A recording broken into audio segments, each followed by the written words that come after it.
Akabo wa Akatu.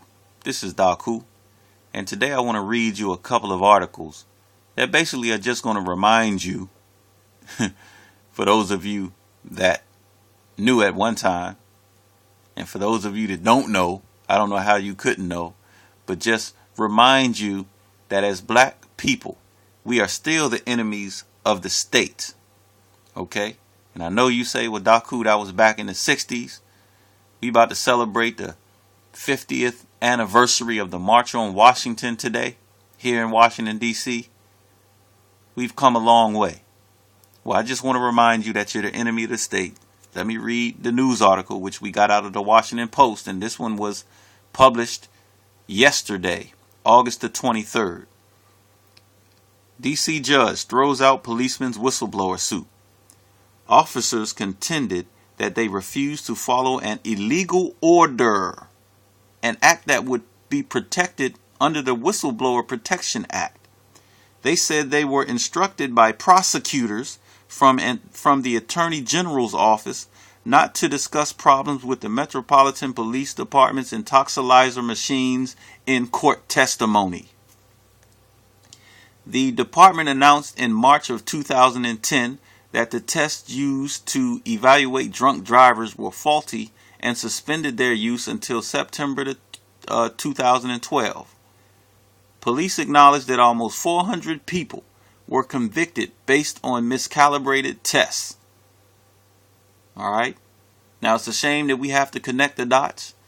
It's not telling you how many people were black that were arrested and how many people were white. But we're going to go read another article that was published on July the 12th, 2013, so you can realize how much you are arrested more than white people. The disparity between the white arrests and black arrests. Okay, it says African Americans account for 4 of 5 arrests made in D.C. African Americans make up slightly more than half of the population of Washington, D.C., but they account for nearly 80% of arrests in the city and 90% of drug arrests. According to the Washington Lawyers Committee, arrest statistics from 2009 through 2011 reveal a remarkable disparity between the number of arrests of whites and blacks in D.C.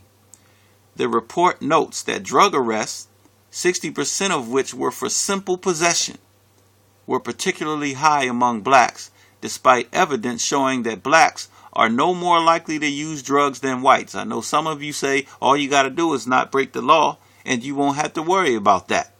We're typically talking about marijuana here, which is a whole nother topic. But it says that blacks are no more likely to use drugs than whites. Of every 10 people arrested for drug crimes, 9 were black. 90% of these arrests are people that are black. All right.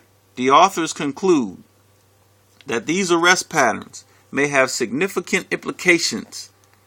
Nah, you think so? For the black community in the city. Even when an arrest does not result in a conviction, the arrest itself can have lasting impacts on an individual's ability to return to school, get and keep a job, find housing, and maintain his or her social economic standing. I just wanted to read these articles to you because I know you're about to celebrate the 50th anniversary of the March on Washington, and you think everything's changed. You got a black president. We don't have to worry about anything anymore. I just wanted you to see some basic evidence that you are still the enemy of the state in 2013. This has been Daku Akabo wa Akatu.